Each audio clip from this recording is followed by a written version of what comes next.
This is Jack Wada, Chief Instructor of Aikido of San Jose. This was recorded on April the 24th, 2020, during the coronavirus period where the dojos are shut down and we're doing online classes. Today, I'm talking about studying Osensei's words, fixing the mind on true emptiness, and standing in the void, believe it or not. And he references the dojo as a graveyard. What does that mean? And also, in 2 days, it's the yearly anniversary of his passing, April the 26th. So I'm doing a formal Norito prayer session commemorating that. Thank you. For later. But you know, I had something, I just wanted to mention that today, or this weekend, I mean, you know, basically it's Sunday, April 26th is the yearly anniversary of Osensei's passing. So he passed away April 26th of 1969. That was the year I started.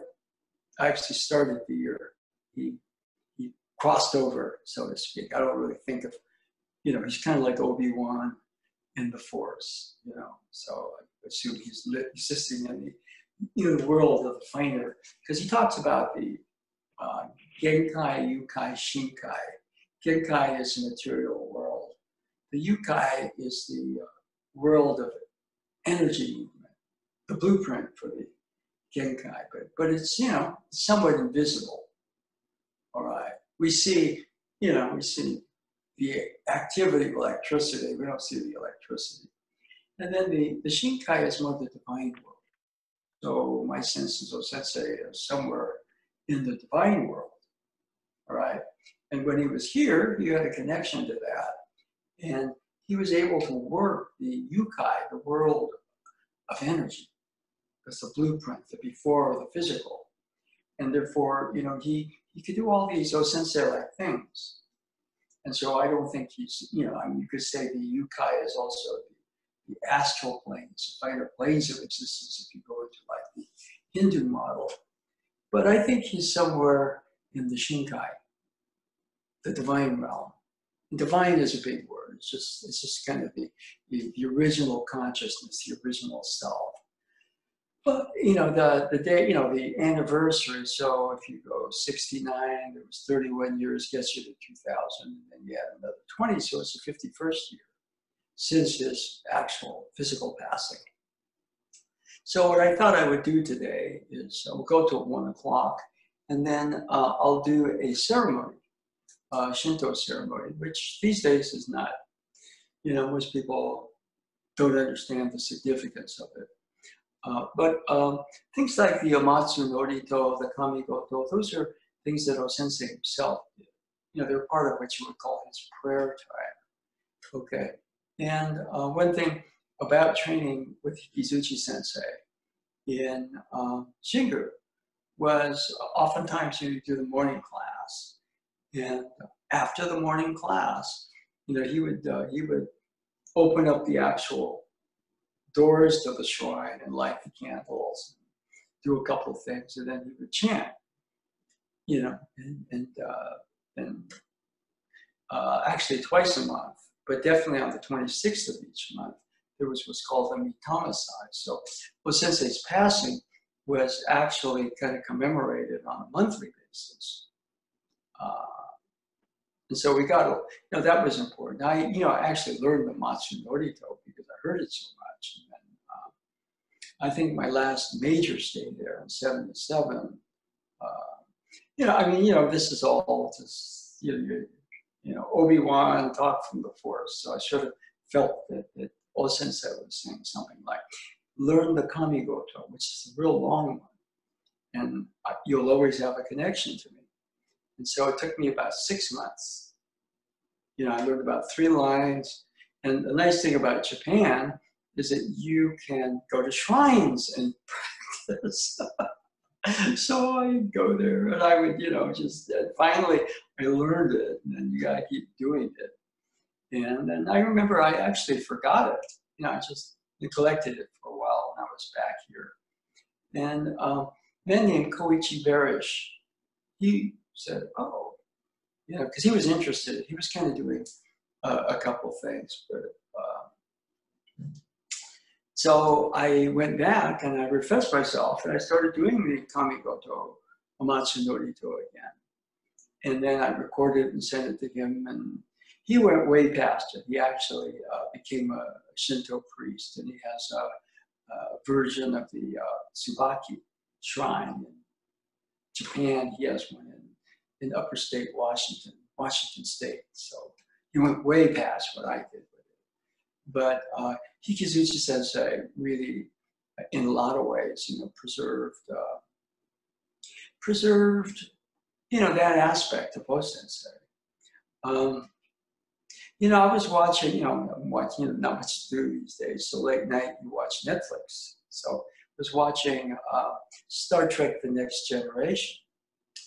And it was an interesting one where all of a sudden they get this probe that materializes.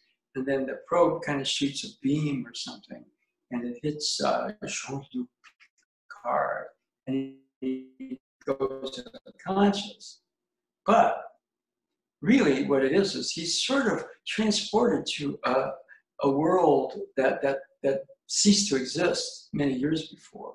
And so he becomes a part of this world, and he kind of has an earthly life with a wife. He gives birth to a couple of kids. You know, the planet is like the planet Krypton. It's facing an imminent disaster, and he's trying to help it out and everything. But he ages, he goes through this all, and finally what happens at the end, you know, what happens is that they're going to shoot something into space, and he finds out it's the probe that goes, you know, exists in the future and zaps him so that he can come there, right?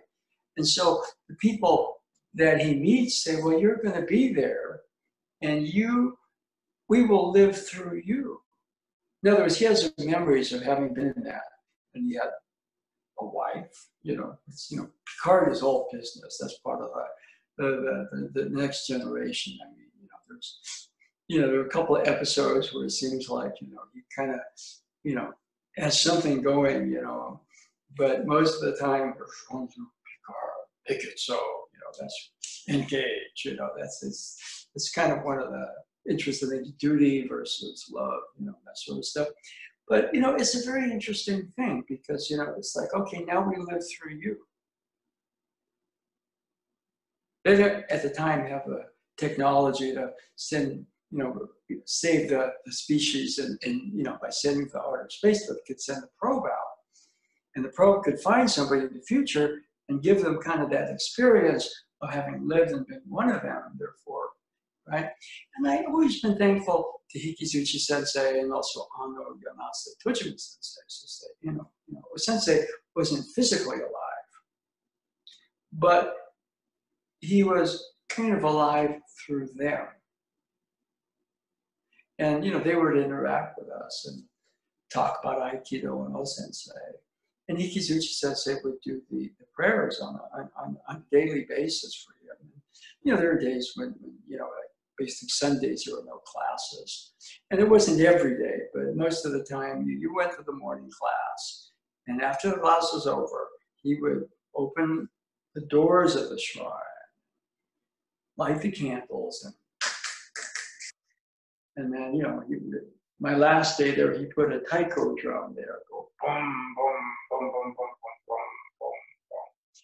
And then, you know, he would do the Amatsu Norito and the Kamigoto and the rest of the prayers. So that's generally, I mean, what I do. I don't really so much do ritual and stuff, but on some basis, you know, I do the Kamigoto, the Amatsu Norito, because you know, of the two things, I consider that more important, you know, the actual sacred prayer time. And to be honest with you, they asked me what a lot of that is. I recognize that, you know, as time's going on, I've gotten passages here and there about certain things. Is how the, you know, the Amatsu Norito goes, and what happens with that is, you know, Takamahawa, was the high plane of heaven where the gods reside, the kami, right? Moto tsumi o yasume o kami. You know, kind of collectively forming an original spirit. Now, that motif occurs many times within the Kojiki. That's the other thing about Kojiki. It's generational. There's this generation, there's the next generation, there's the next generation, there's the next generation. And in a lot of ways, you know, the thing about Osensei is, you know, like that, I didn't necessarily directly, I did not receive his teaching.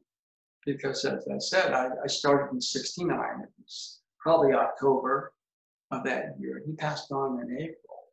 So I started the same year that he crossed over. But, you know, also my original two teachers, Robert Nadeau Sensei, Robert Fraser Sensei was actually my home dojo teacher, you know, and they were direct students of Osensei. So they also, he kind of was living through them. There are a lot of other, you know, it turned out to be very, very good teachers of Aikido, you know, that were there. But I was always probably closest to those two because they represented a direct contact. It's not to say that the other teachers of that time, some of whom have gone on to be very successful and incredible teachers, but, you know, the actual direct tie were Osensei, just like the Jean-Luc Picard thing last night. That whole race existed through him. And therefore, you know, people like Nadeau Sensei, Fraser Sensei, the Shingu instructors. When I would go to Tokyo, Tokyo was fun. It was fun. I mean, it was, you know, I was training, so it wasn't just like, oh, it was fun. It was like, man, because you could train and you could, you know, work on the technique and learn the technique. Shingu wasn't that way at all. I mean, you learned the technique and the training was kind of being present. Okay. And the training was, of course, we were doing certain forms, but, you know, you moved in a way to close your speak, your openings. And, you know, it wasn't that, oh, you know, you were going to get hit every time you did a technique wrong. Over training with certain people, not the real senior teachers, but kind of the next rung under that, they would hit you, you know, and if you were a little sloppy, you got hit, you know, which was never fun, okay? But instructive, but never fun. So anyway, but I'm saying a little bit the sense that, you know, there's a lineage, right? And so I remember when I was in Japan in 1977, that, you know, I was, you know, it was almost like, you know, in the dojo, it was like Osensei kind of says, learn the kami Goto, the real long chant. Okay, Amatsu Norito is pretty short, kami Goto, all right. No, and so I did. It took me 6 months. Very Haney Sensei had written out for me in Roman characters. And of course, I heard it pretty much every day when Hikitsuchi Sensei was doing it. So, you know, it was not just learning it off a sheet, but I also got it as a direct transmission.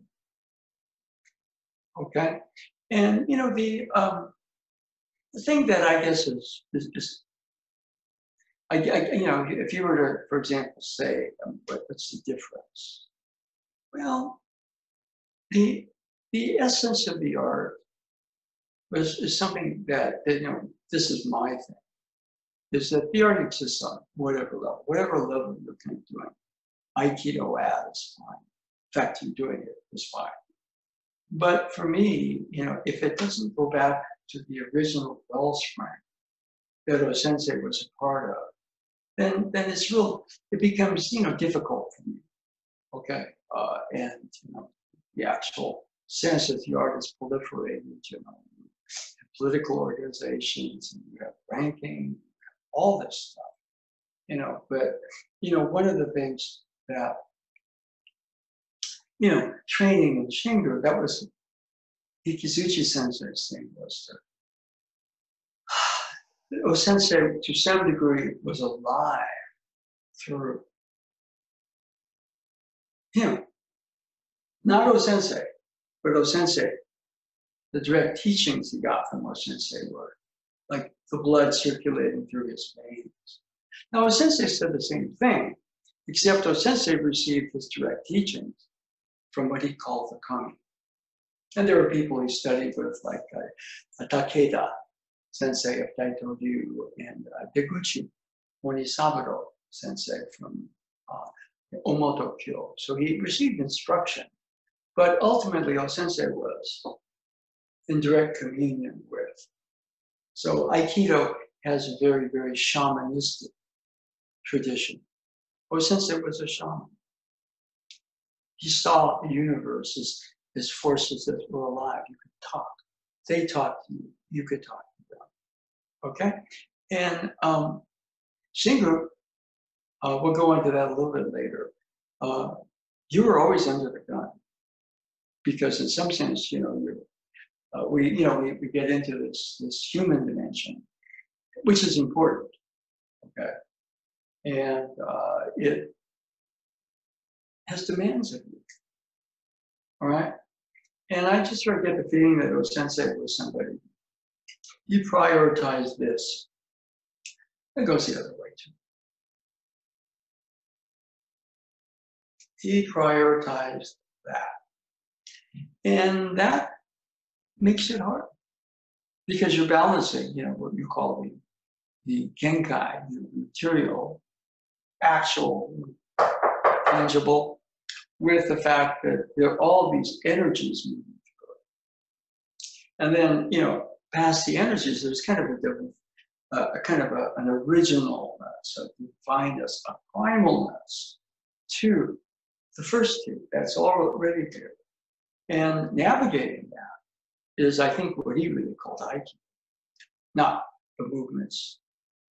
Those are Daito Ryu techniques that he modified. And then, since he passed on, and sort of codified it into a business model.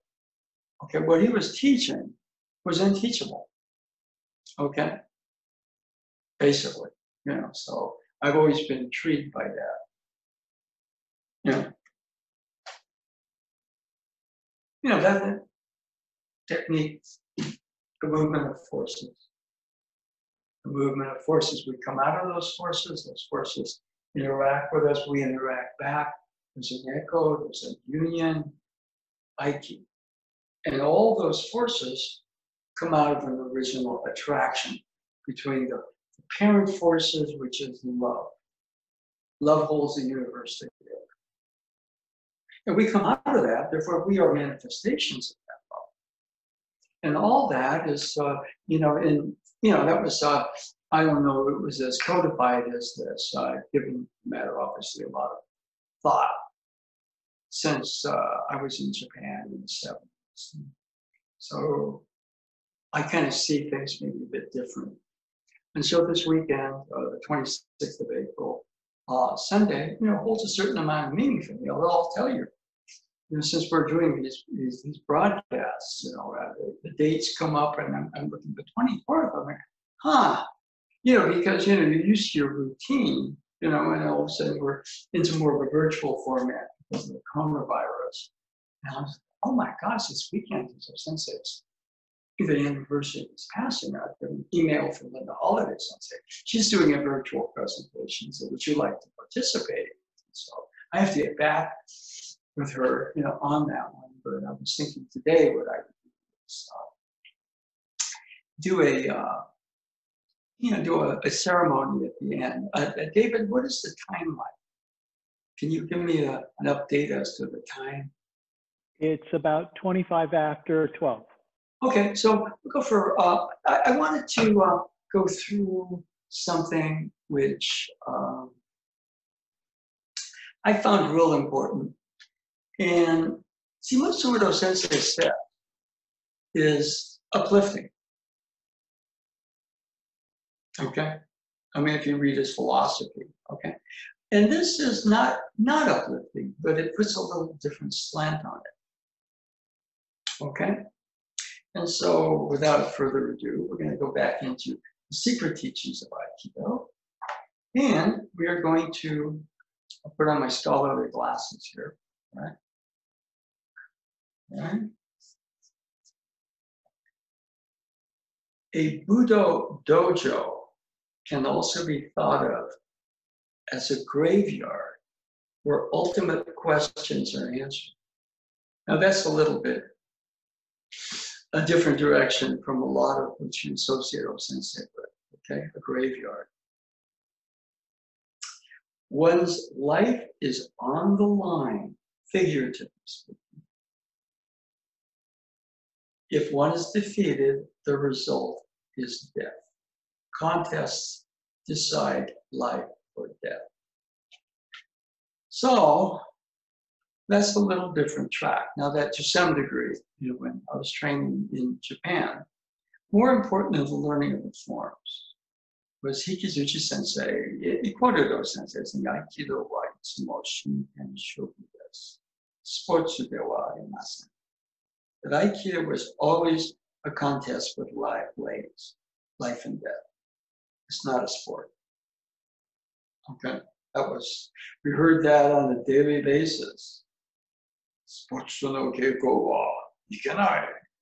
Make it into a sport, okay? And that was every day, okay? But let's see if we can codify it. That's pretty strict. And he's talking about life and death. He's really talking about the death of the ego, the I. Okay? However, you must fix your thoughts on emptiness, transcend life and death, and stand resolutely in the void. That is the secret of Aikido. Now, he's obviously laying out something which is a little different and possibly a little deeper than the surface words associated. I'll repeat that. However, you must fix your thoughts on emptiness, transcend life and death, and stand resolutely in the void. That is the secret of Buddha. And that's pretty stark. Exactly what he's talking about is real difficult. But on the other hand, you might be saying, the I itself tends to identify as. Much of what it identified as is basically based upon ego. So, fixing your thoughts on emptiness, we have an interior dialogue, internal dialogue, which most everybody has, and it's very much the same. As you start to kind of be easy. Fixing your thoughts on emptiness means settling a little bit past that interior dialogue. Other than that, this dialogue maintains the ego, it maintains the world as we know it, and therefore happiness, everything in the world, sadness, life, death, is based upon the ego's perception. So it's to stand resolutely in the void. It's not just an idea. Fix your thoughts on emptiness, which means settle past the interior dialogue. It's almost done. A graveyard can also be described as a place where old thoughts die, where misogi is performed. The spiritual ascends and the material descends. In other words, most of the time we just push the spiritual side of things, the finer, more original sense of things in ourselves down. And the material is what rules. He says it reverses.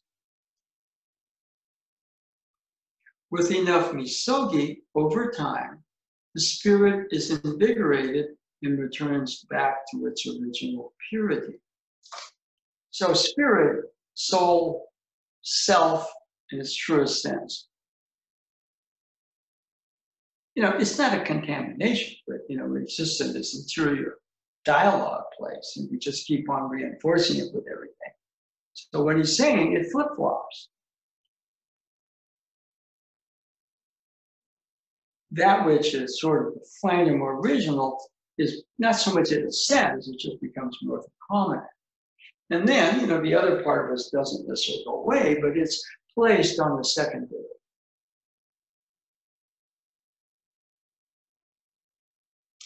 And with enough practice, the misogi is just working that reversal.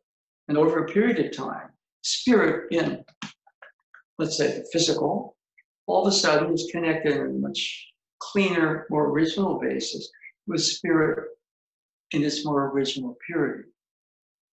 Okay? With enough misogi. In other words, you know, it just says you just do it once, probably. You might have an insight, then you go back to this. Okay? The spirit is invigorated and returns to its original purity. A good dojo is the place that facilitates misogi. Always keep this in mind. Okay? If you have single-minded concentration throughout your body, it is known as nen. There is no transmigration. In misogi, one returns to the beginning. In Budo training, if you are caught up with selfish thoughts and desires, you will never progress spiritually. Bu based on selfish thoughts and desires is a false path. A heart with pure nen results in wonderful, compassionate power.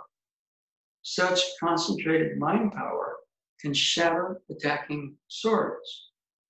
It is the pure spirit of the gods, the divine energy of emptiness.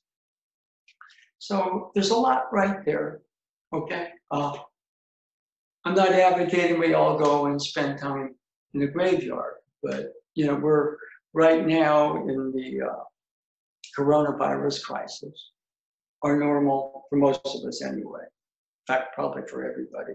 Even the president of the United States can't go golfing or go off to,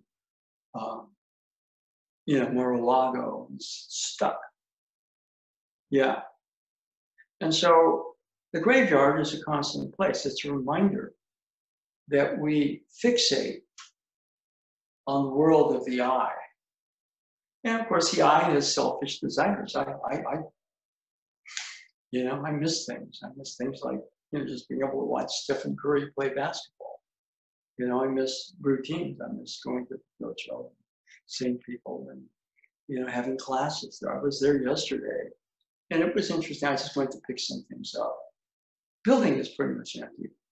But walking there, you realize it's a very special place. The energy of it, even though nobody's been there for a while, and I always kind of do the formal bow, and say hi to Osensei there. I mean, he's everywhere. Dojo is a place where the spirit is supposed to come through.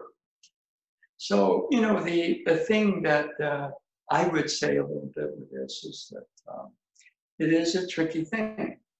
Aikido dojo is also a graveyard. But what's interesting about that, I was watching that Star Trek episode last night. And one thing a graveyard will do is it'll make you celebrate life if you look at it a certain way. So it's much, graveyard. See, a lot of the Osensei stuff I know was not popular, even in Shingu. People would come up to me and say, Ikizuchi, he makes you kind of worship, in the way that he says you're supposed to do that. We don't like that, Yeah, I heard that, But, in retrospect, when somebody asked me, what would have happened if I'd gone to Tokyo? Well, Mary Henderson says it's something interesting. She says, Jack, you'd have had it made because you're Japanese. Little language skills and everything like that. She says, it's hard for me. I'm a woman, I'm an American. And I'm an outsider. You're not, even though, you identify more as an American, obviously. You know, so, yeah, you would have risen in that hierarchy really fast, you know. Yeah, but I've never been interested in that. That's part of the graveyard, right? Really. So anyway, I was, you know, in retrospect, very glad that I wound up in that sort of that place where, you know, there were people that, you know, that were, you know, Osensei lived. And there were teachers at Goto Dojo that actually, you know, raised direct students too. So I'm not saying that wasn't there, but over a period of time, what happens is this, these people, you know, the direct experience. So, you know, a lot of what I try to best I can is that, you know, the amount of him that lived through my teachers that I embody, I'm trying to somehow ignite that in other people. Okay, so that's the graveyard concept. But anyway, let's move into the other room. And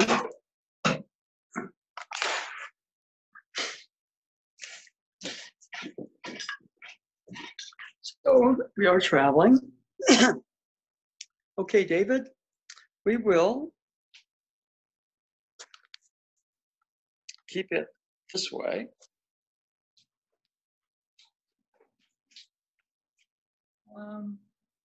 I think tip it down a little bit. Yeah, what I'm going to do is move it back just a couple of feet, which I can do, and we'll tip it down a little bit. And we'll move back. Yeah, right about here we get a pretty good screenshot. That looks good. Okay, and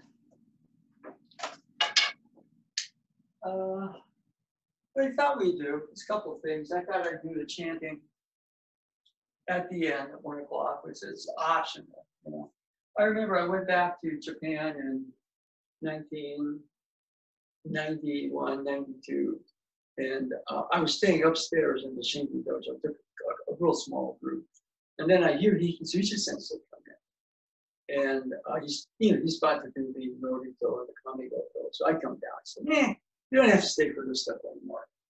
But I did. That was part of the, you know, it's part of the. Okay. But anyway, I put a picture of Osensei here, so I just figured I would do the chant. Okay. And what I thought we would do, you know, just the basic movement. You know, most. It's interesting to me that, you know, in Shingo, most of the things that Osensei did with his staff, people start with thrusting motion. Okay, and I know Saito Sensei, Tohei Sensei, Kato Sensei, they all went right with this motion. Well, Hikizuchi Sensei went left.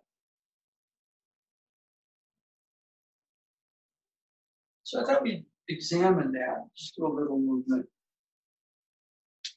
So, thrust.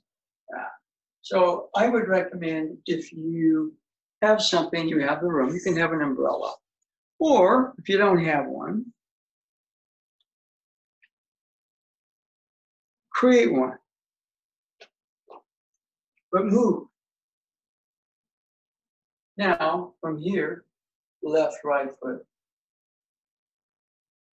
And just this motion. So it's like this is just arms. But notice how full body starts from the ground, focuses through your core, then the arms. Then that motion down is not putting your weight there.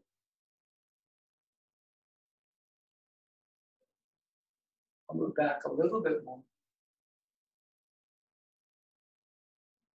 And notice how right here, when you're thrusting, we call the semi-open door position to the almost open door position. People sit and then they twist and poke. But here you are both avoiding a spear thrust, rotating your hips into a counter thrust. Boom. So just that motion. See, if we were to just say there's a spear point, which is symbolic of an attack coming back. If you move this way, so you actually go here,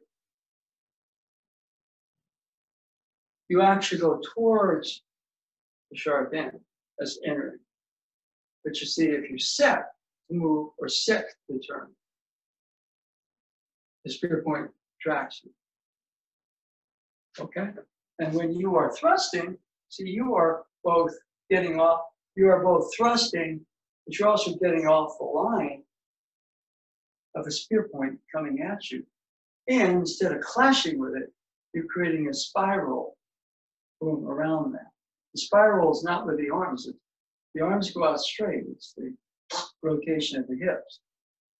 So your entering motion is that motion. It's not a set and a side motion. And here, off of what we just read, what do those sensei say? Fix your thoughts on emptiness. If you're thinking about things, you're caught up in the interior dialogue. Stand in the void. Probably has other meanings, but you're in a very adaptable, you're standing in a very alive emptiness. You can move.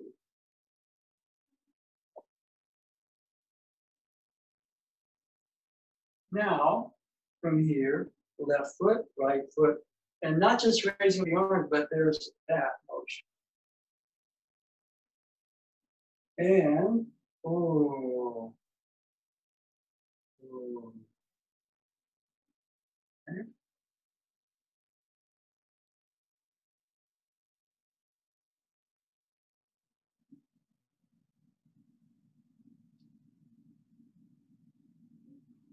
So thrust.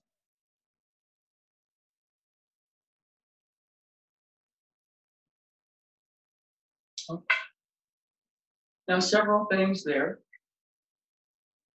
This is fixing into forms.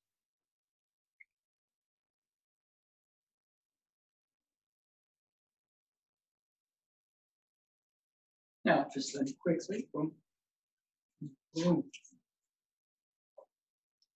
See, when we're thinking in terms of forms, we create forms that are rigid.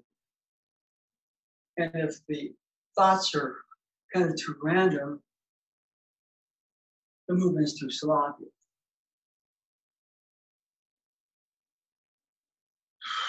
See, fixing your thoughts on emptiness. This is a type of very, very adaptable focus. And standing in the void means it's not just, see, if I'm thinking about the void, I'm not standing in it. Boom, boom, boom, boom. We've done some work lately on just boom, boom, boom. Whoops. Boom, boom, boom, boom. Fix your thoughts on emptiness. You're not really thinking about a pattern.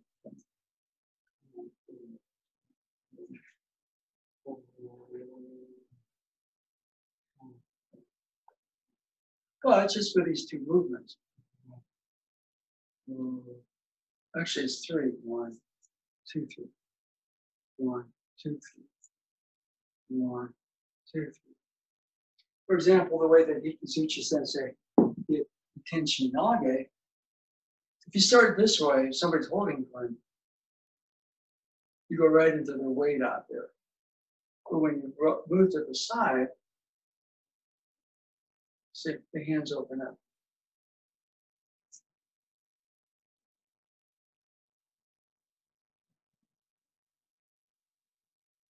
Now, if you move too quick, you go right into it, but you keep opening.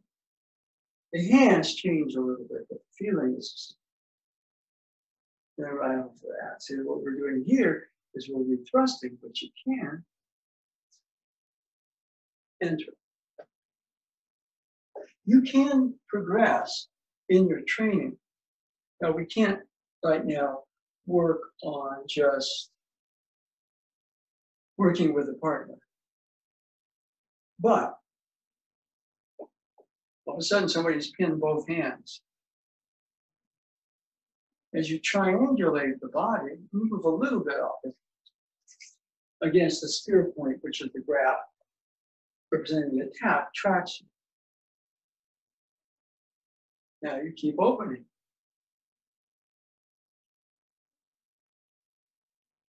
If I go in right now, I'll clasp it back. So look.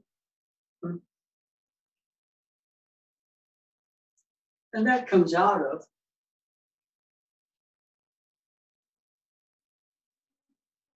that motion.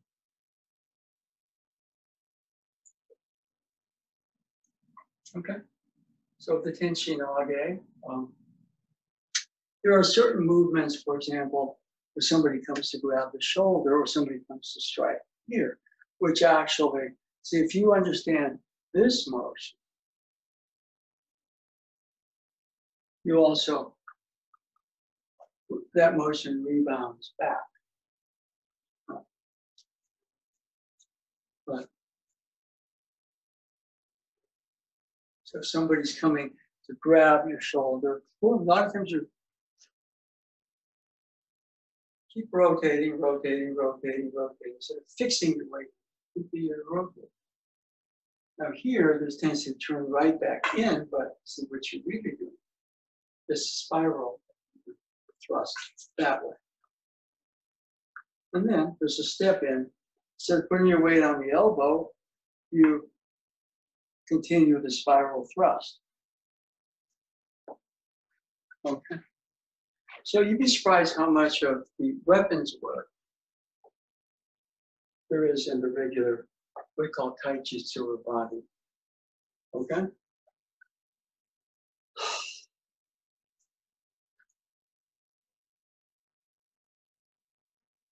Now, see right here, there's tendency to try to turn the wrist, rotate your hip, turn the wrist.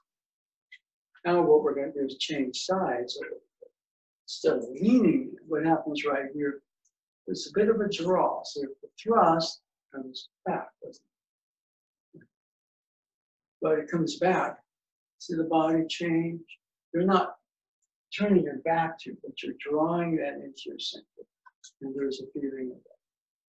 All right, that's the Nikkyo motion.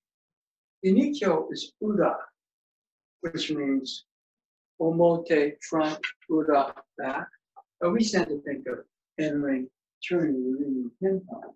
But also Irimi is Omote and Tenkan is Uda. So as you go back, shake me a little bit.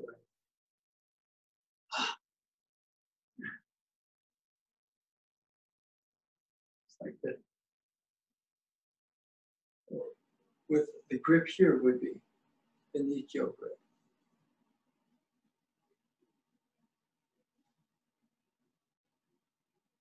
Okay, so you'd be surprised, but during a period like this, you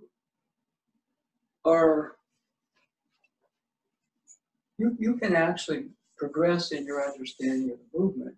And if somebody is, and when training resumes, then all of a sudden, boom. In other words, what you're doing is you're writing the program.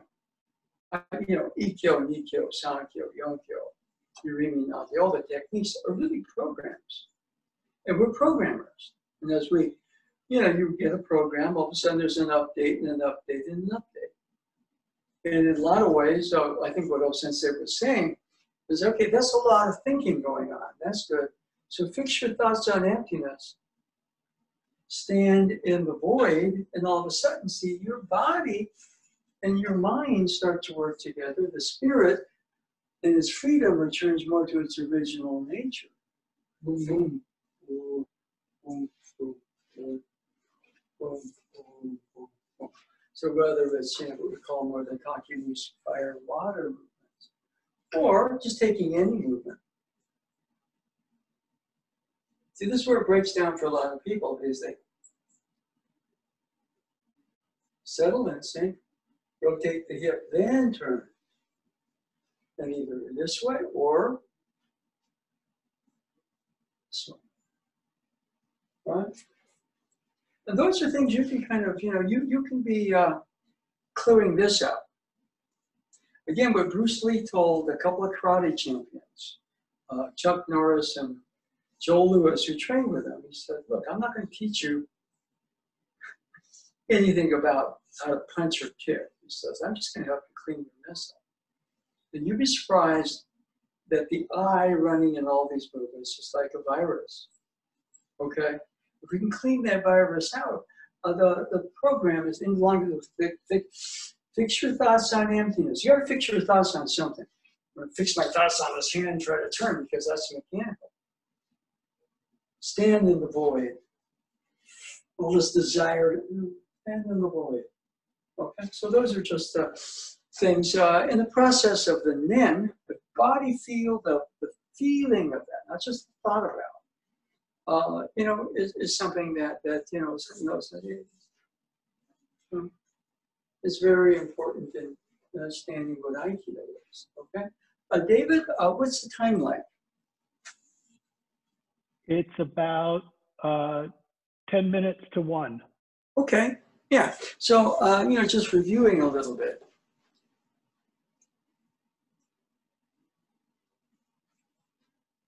This is the entering motion.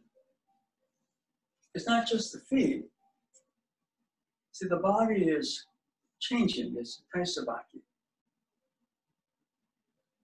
Closed door position, open door position, almost. I get to a, you know, totally open door, no. We're right about there, the foot moves. Boom. And, you know, you can break that down.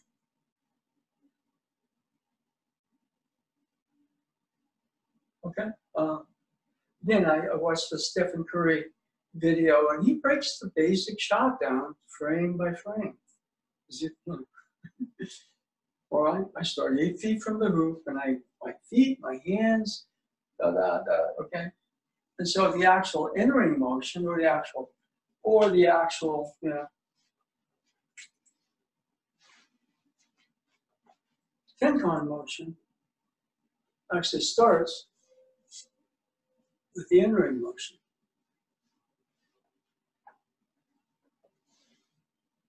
We're making a change.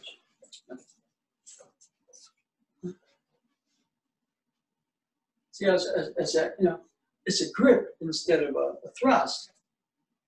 But as the flows, you and your body start to unify. And it's not a fixed position. See, fixing your thoughts on emptiness, there's nothing to fix on. You move freely. Stand in the void, there's no weight that you have to shift in order to move. And then the process of it all is being very fluid and free. And then when you get rid of a lot of selfish desires, then there's a loving feeling that's just there. And if you get caught up in selfish love, I mean, that's what a lot of the world is caught up in right now, politicians, or, you know, the selfish love of power. The people that control the economy are in selfish love about profit. Economy. So, you know, basically, if we can go back to more of that purity, that feeling of nen, what Osensei talks about, okay? And we're constantly, in Shingu, it was that case, even here to some degree, is you're constantly bumping up against, you know, the interior dialogue that creates a very, very selfish form of I. Even if we don't think so, even if you're this way, there's maybe a selfish sense you want to be pure and spiritual. And the whole thing right there is, no, not that easy. So all these changes, you know, if I can, again, fix my thought, well, okay, I got to learn this change. Okay, yeah, I got to learn the change. I got to practice this. But if I fix my thoughts on emptiness, there's a fluidity, isn't there? Right? And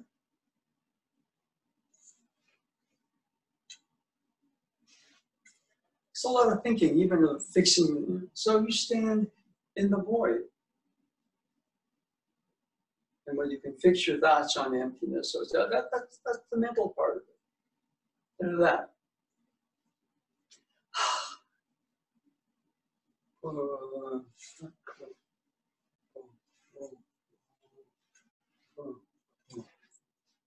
It's increasing freedom.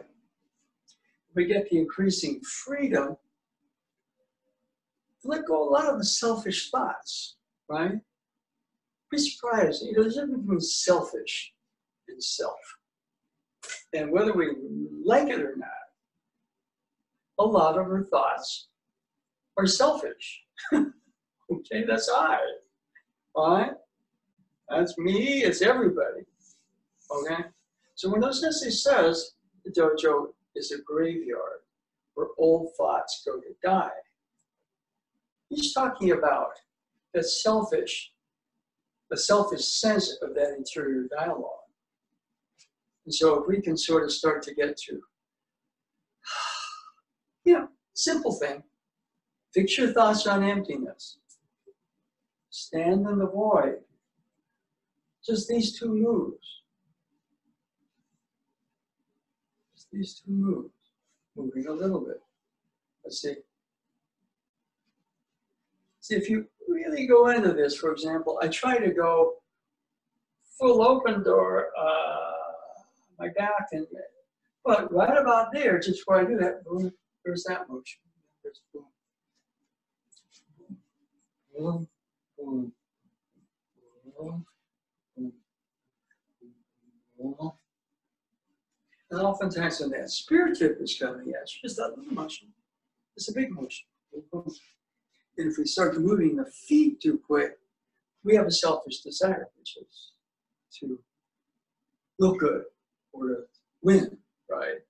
And when Osensei is talking about the graveyard, he's really saying, yeah, you got to own that. And, you know, and I run into that myself constantly. That's why Misogi is not just, I understand Misogi, it's practice. Okay?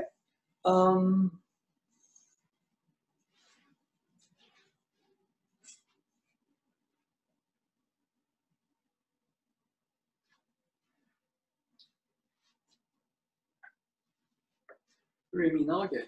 Boom. In Shingu, we didn't wait for the attack. You extended first. Boom. You drew, you know.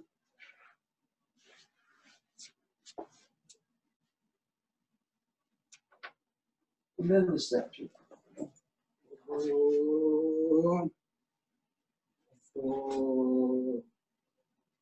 Okay.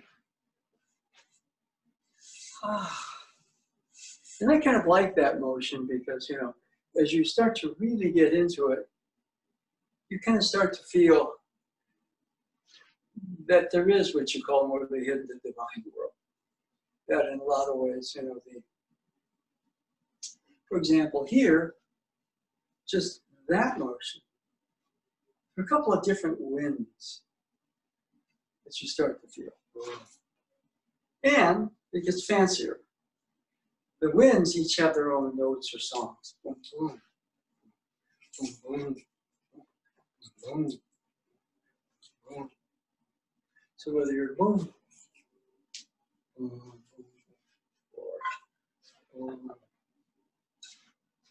or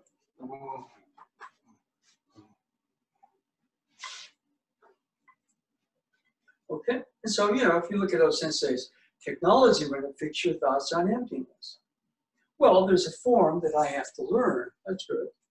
And that's, but on the other hand, some of that is a freedom, not a selfish thing. And then the body stands in the void with this type of motion now.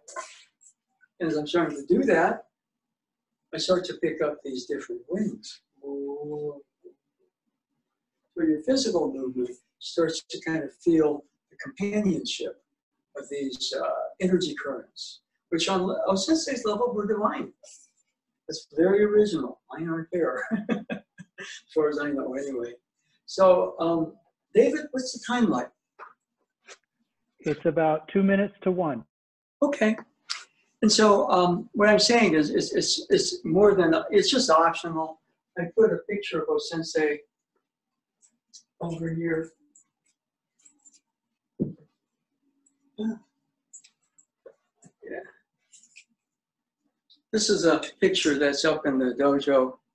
And what is interesting, you can see it's pretty well traveled. There's So, I was trying to find a better picture. I have another copy of the book, that is not quite as worn as the cover. So,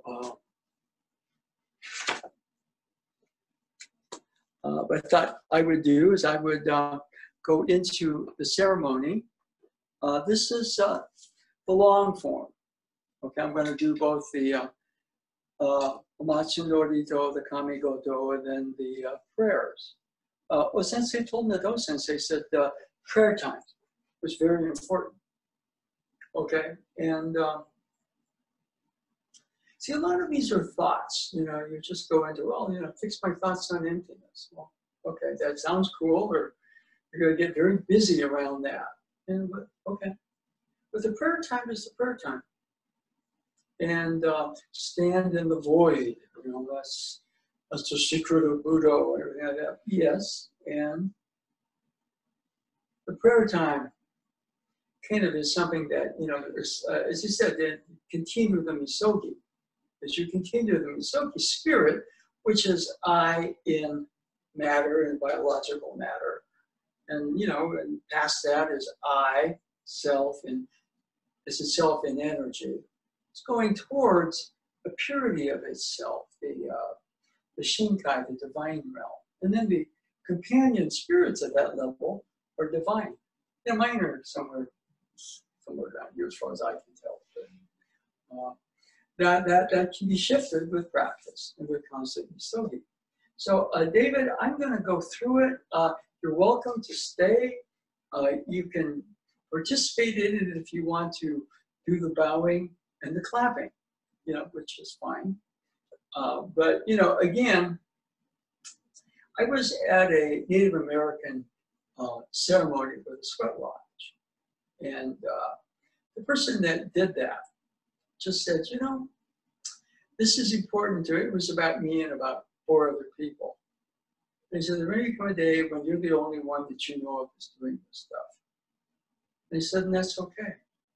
So a lot of the actual practices that Osensei did are really not being observed that much anymore. But again, what I'm saying with me, okay, I remember I took a group to Kauai a couple of years ago. We had this little portion on this one beach. And what I found is this, as I said, I'm going to do the formal chanting at the beach, right? It was our little dojo, right? And what I noticed is that the older people stayed and the younger people split. And now that's probably in its own way, it's very, very revealing and it's to be expected. But one of the things about it is that the actual sense of communion. See, as you get more in touch with these energies, you're also getting more in touch with your spirit returning to a clearer, pure, more original version of you. I had a great session yesterday with Nado Sensei because a lot of times, we just bump heads. And, he's talking about, we were discussing the process. And he's saying, squared away there. And I said, that's really interesting. Because right there, what's really important for me, okay, is a type of innocence purity. I don't really think squared, he thinks squared away. He doesn't think innocence purity. But it's the same place. We're just 2 different people. That's the other thing. Osensei's a guideline. Bruce Lee said the finger pointing to the moon. The most important thing is our own development. He, however, went to a pretty deep place with that. And so, for me, a lot of what reason, I never met him, but there's a certain love for his journey. And love animates, gives purpose to, and strength and power. Anything that you don't love, you won't continue with. Okay? So that's part of this. So I'm going to get into this right now. You're free to tune out. This is something I'm doing for me. And to again, whether I like it or not, that's the other thing, whether I like it or not. just as my teachers. Basically, Osensei was alive to me through them. Then it's at least important to me that as best I can, that I be some level of that for the people that I interact with. Okay? So with that in mind, with that qualification, I'm going to go into the morning prayers, or in this case, it'll be the Osensei memorial ceremony. So I'm going to put this here. I'm going to do this full seiza. You don't have to. I mean, I did this a couple of years ago. I did this at the CYO camp. It was, that was basically the day that Osensei passed, the anniversary of it. And then I got a lot of feedback, especially with Osensei. Jack, people don't like it. I'm like, okay. That's just the way it goes. Okay, but anyway, I would always, when I went to CYO camp, I would always somewhere do it myself. See, that's the whole thing. Maybe nobody else is doing it. Okay. All right. So anyway, I'm going to continue. You're welcome to join me if you like.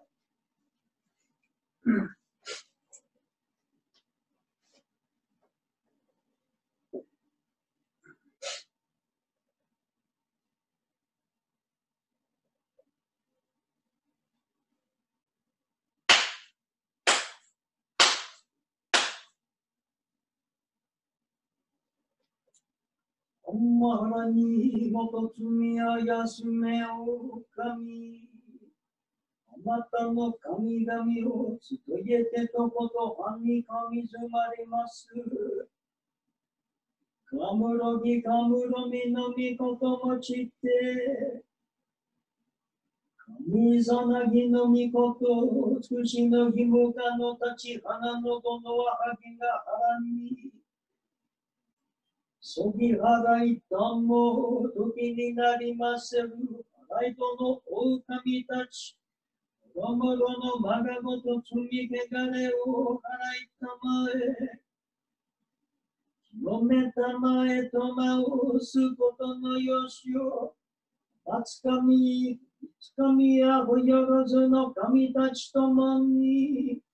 Ame no fuchikoma no mikuri tatete kikoshimese to. Kashikomi mo maosu. Kenmaku no aya ni kashikoki.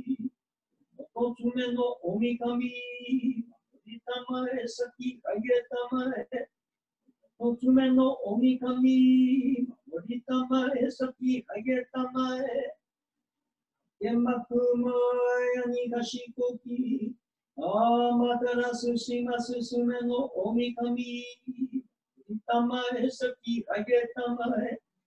Amaterasu shimasu sume no omikami. Moritamae saki kagetamae.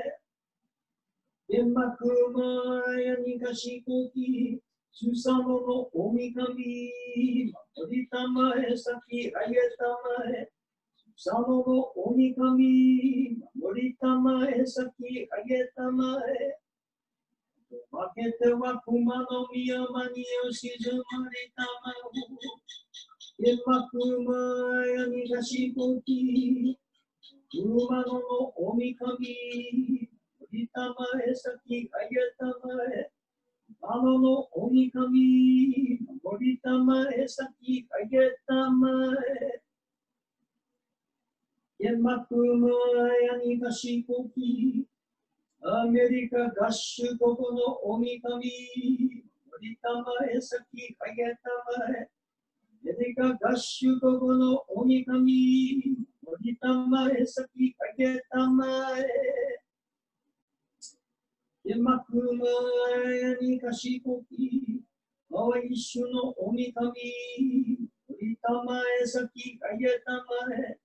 Aishu no omikami. Moritamae saki kagetamae. Kandagarama michihirai tsukiko ni naoshi nushi no mikoto wa moritamae saki kagetamae. だからまみちぎるい、月子になうし主の御事守りたまえ、先あげたまえ、けまく前にかしこき、この御事守りたまえ、先あげたまえ、この御事守りたまえ、先あげたまえ。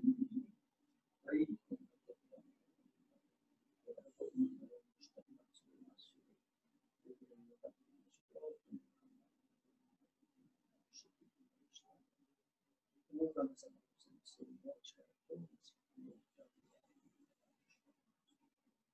んながらたまちはいませ。かんながらたまちはいませ。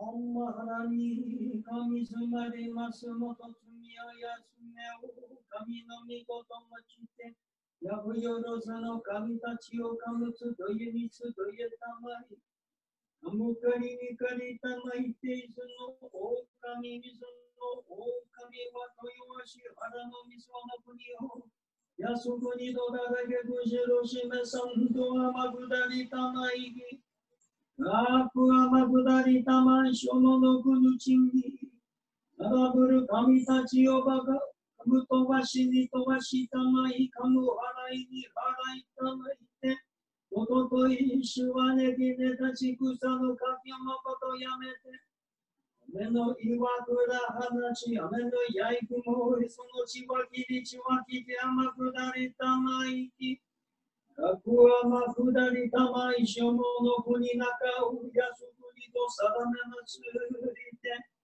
たついわねにぎやかしらくときたてたかまはらにちぎたかしりて、すめを神の水のみやらかしかげまつりて、雨のみかげ、日のみかげとかくりまして、やすくにどだらけくしろしめさくるちになり、いでも。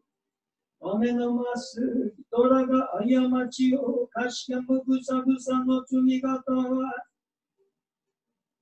松罪とは花ち水に花知識がきくしさしきはきさかきくすここたこの罪を松罪と乗り分けていつ罪とは腹立ちしに腹立ちしないとここにこのが放火するしめのが放火するしハート放火するしハート放火するしめが物がするしめあう虫の災い高つかみの災い高つ鳥の災い山のたしまちものせる罪ここだこの罪でもかくいれば罪や子供で待つ金木をもと打ち切りする打ち立ちで佃の佃に置きたらわして松すがそう窓かり立ち添えたり切りてやかりに取り裂きて松のりとも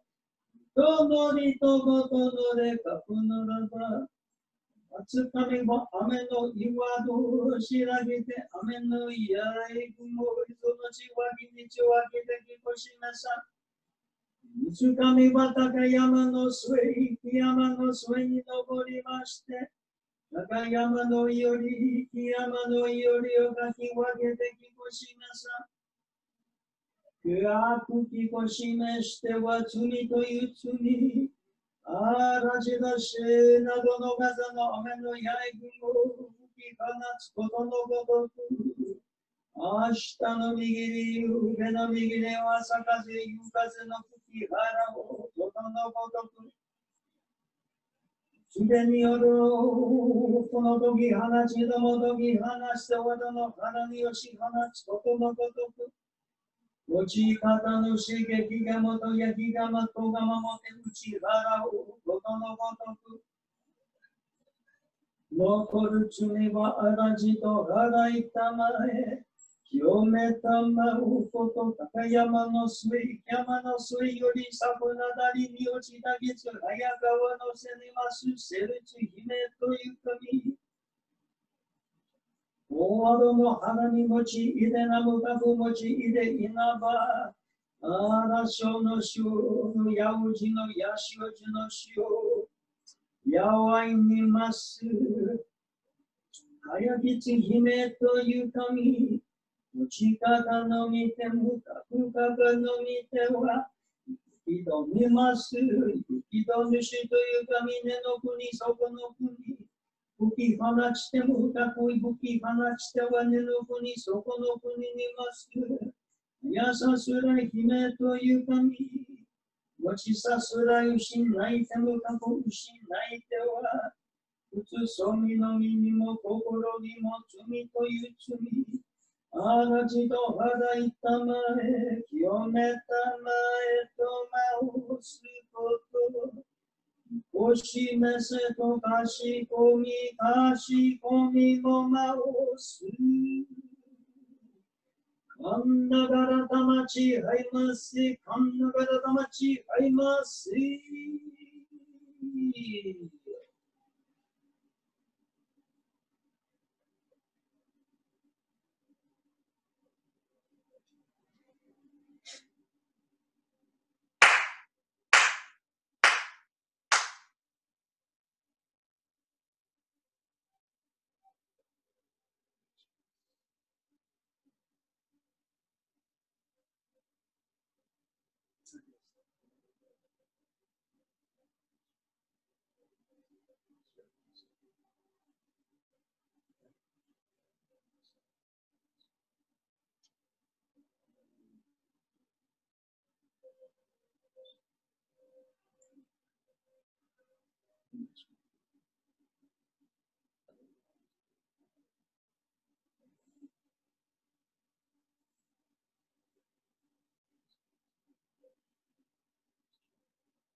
Anyway, for those of you who stayed, if anybody, I thank you very much.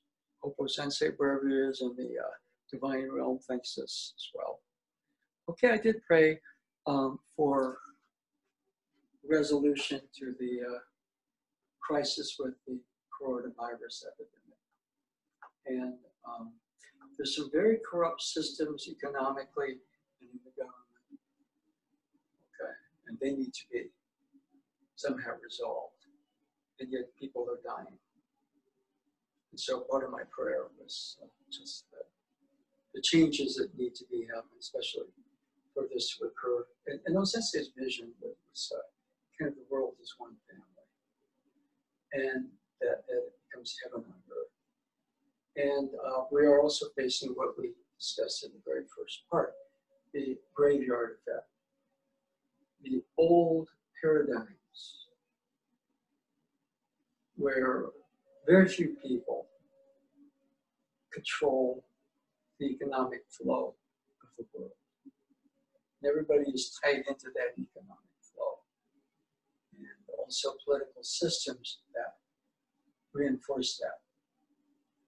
And the sense that a lot of people are into power. And the said once that when the power of love supersedes the love of power, a lot of what Osensei talks about will start to take flower in this world. So whatever your political standing, or whatever your emotional, your economic state, let's band together during those times. And again, we're the graveyard is where old ideas. And there are certain old ideas that have been running the world for too long. And let's just hope, as bad as this is, and yes, people are dying, that this points us towards